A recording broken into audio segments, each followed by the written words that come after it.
Good morning. Future energy plans are going to be discussed in this video. Future energy plans. The government of India has announced energy plans to increase investment in renewable energy. The National Electricity Plan for 2023 to 27 states that India will not build any new fossil fuel power plants in the utility sector. India will not build any thermal power plant or nuclear power plant in the future.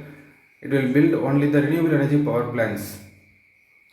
Future energy plans are crucial as they shape how societies will meet their energy needs. Energy needs of the societies will be met by the future plans. Now that is, and at the same time, environmental, economic, technological challenges has also to be planned. And the key strategies or trends of future energy plans are given below. Transition to renewable energy, decarbonization goals, energy storage and grid modernization, electrification and decentralization, hydrogen economy, energy access and equity, innovation and research. First one, transition to renewable energy.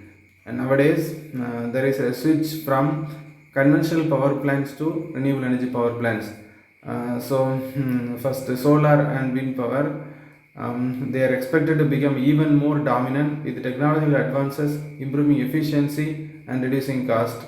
Solar and wind power plants are now being dominant because the fossil fuels are depleting. People have to concentrate, people have to use the solar and wind power plants in the future. So, more importance is given to the solar and wind power. Countries are investing heavily in large scale solar farms and wind turbines. And hydropower and geothermal, the research is going on to implement hydropower and geothermal power effectively. While not growing as rapidly as solar and wind, these sources will continue to play a significant role, particularly in regions with suitable conditions. Biomass energy, it is also increasing rapidly. Increased use of biofuels and biomass for energy, particularly in transportation and heating. Second one, decarbonization goals. That is, greenhouse gases are carbon dioxide, methane, nitrous oxide, hydrofluorocarbon, perfluorocarbon, sulfur hexafluoride. The net zero emissions has to be reduced. Many countries are planning to reduce the greenhouse gases. The conventional power plants like thermal power plants will produce more amount of greenhouse gases, but the modern renewable energy power plants such as solar power plants or wind power plants produce less amount of net zero emissions.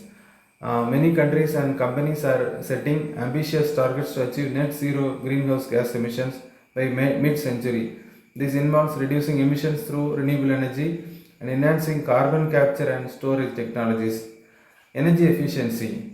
Improving energy efficiency in buildings, transportation, and industries to reduce overall energy consumption and emissions. If energy consumption is reduced, overall emissions will be reduced. So, energy efficient devices has to be used in all the sectors. Third one, energy storage and grid modernization.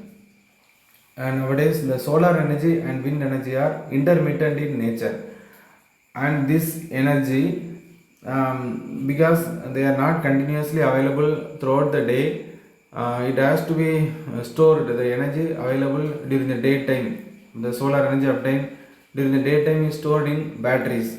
So, better battery technologies is essential. Advances in battery storage are crucial for balancing intermittent renewable sources like solar and wind. Improved energy storage solutions will enhance grid reliability and enable more flexible energy use. Smart grids. So the nowadays the grids used grids are used for grids has to balance loading facilities. If more load is given to the grid, the more lighting will be switched off. But the smart grids, modernizing the electricity grid with smart technology to better manage supply and demand, integrate diverse energy resources, and improve resilience. Fourth one, electrification and decentralization. Electrification of transportation, people have to use electric vehicles. Expanding the use of electric vehicles, developing the necessary charging infrastructure has also been increased. And local and distributed energy systems, growth in decentralized energy generation, example rooftop solar panels and microgrids that increase resilience and reduce transmission losses. And the fifth one, hydrogen economy, as fossil fuels are depleting and petrol and diesel will be end by the year 2050. So a new renewable energy fuel has to be invented, that is hydrogen. Hydrogen is obtained from by splitting water into hydrogen and oxygen. It is seen as a potential solution for sectors hard to electrify like heavy industry and long haul transport. Hydrogen fuel cells will be dominant in the future. Development of fuel cell technology for various applications including transportation and stationary power generation will be dominant in the future. Then energy access and equity. Global energy access, efforts to improve energy access in developing regions through off-grid and mini-grid solutions, enhancing both quality of life and economic development. And equity in energy distribution, energy transition, ensuring that benefits of energy transition are distributed fairly and that vulnerable communities are supported in future. Innovation and research, emerging technologies, continued investment in research and development for new technologies such as advanced nuclear reactors, fusion energy, novel renewable energy sources will be carried out in the future. Digitalization, leveraging digital technologies for better energy management, predictive maintenance and enhanced efficiency will be developed in the future. Thank you.